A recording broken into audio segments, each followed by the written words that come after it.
প্রিয় মুক্তিকামী ছাত্র জনতা, আমরা দেখতে পাচ্ছি যে আমাদের এই অভ্যুত্থান এবং বিপ্লবের পরেই দেশে অরাজকতা নাশকতা করছে ফ্যাসিস্ট এবং তাদের দোসররা। আমরা দেখতে পাচ্ছি যে বিভিন্ন জায়গায় এখন গোলাগুলি চলছে, মন্দিরে হামলা হচ্ছে এবং নাশকতা ও লুটপাট করছে।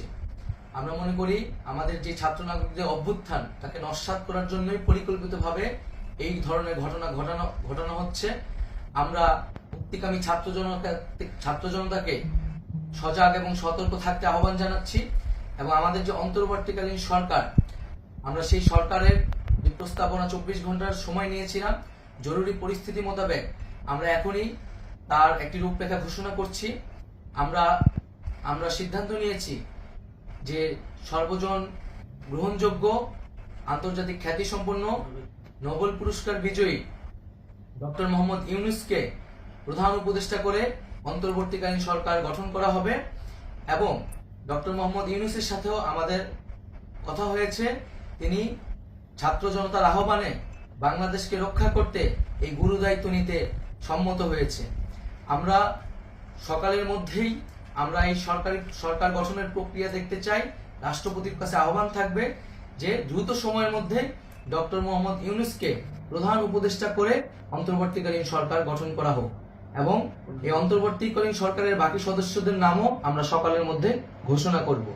প্রিয় বন্ধুগণ, দেশে যে অরাজকতা চলছে, মানুষের জীবনের নিরাপত্তাহীনতা চলছে, সেজন্য আমরা রাষ্ট্রপতির কাছে আহ্বান জানাচ্ছি দেশে আইন শৃঙ্খলা পরিবেশ ফিরিয়ে আনার জন্য দ্রুত সময়ের মধ্যে কার্যকর ব্যবস্থা নিতে হবে এবং আইন শৃঙ্খলা বাহিনীকে সহযোগিতা করার জন্য মুক্তিকামী ছাত্র জনতাও রাজপথে থাকবে এবং অন্তর্বর্তীকালীন সরকার গঠন না হওয়া পর্যন্ত মুক্তিকামী ছাত্র জনতাকে রাজপথে থেকে তাদের যে অভ্যুত্থান, সেই অভ্যুত্থানকে রক্ষা করতে হবে।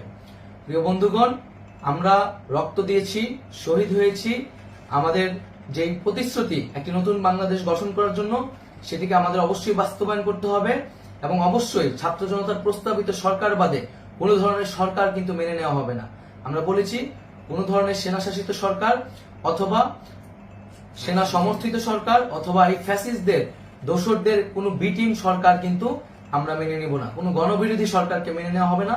ছাত্র জনতার অভ্যুত্থানকারী যে প্রস্তাবিত সরকার, অন্তর্বর্তীকালীন সরকার, যেটা আমরা সিদ্ধান্ত উপনীত হয়েছি ডক্টর মোহাম্মদ ইউনূসকে প্রধান উপদেষ্টা করে এই সরকার গঠন করা হবে, সেই সরকারকেই বাস্তবায়ন করতে হবে অবিলম্বে।